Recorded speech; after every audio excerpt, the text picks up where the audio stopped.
Soft hard encroachment माना वॾा पका धिका जेके फिक्स शयूं आहिनि उहे असां वटि हिते तमामु घटि आहिनि।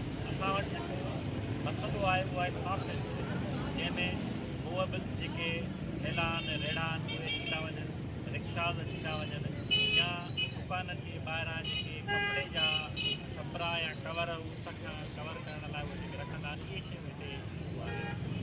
रिक्शा जो ईअं आहे त काफ़ी दफ़ा असां आया आहियूं, अचूं था हिकिड़े कलाक लाइ 2 कलाकनि लाइ उहे रिक्शा हटी था वञनि, जेके मूवेबल्स रेड़ियूं आहिनि उहे बि हटी थियूं।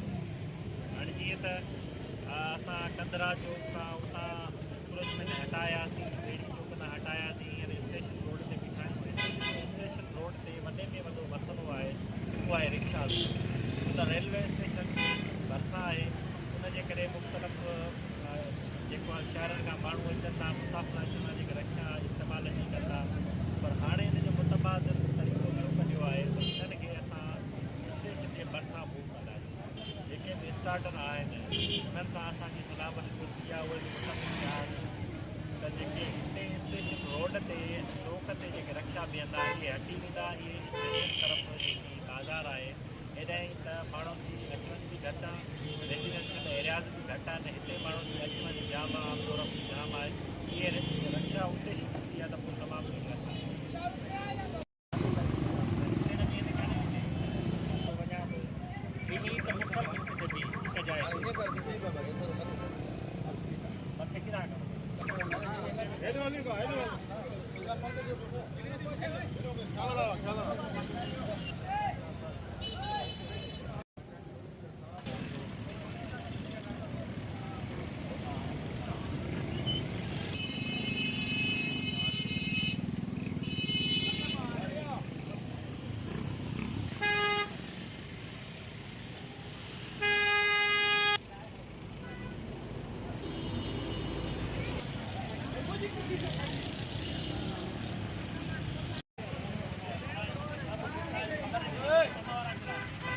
पटे फाड़ियोसि न बसि हिकिड़ो तव्हांजे अबे जाॻी आहे फाड़ियो खणो लाए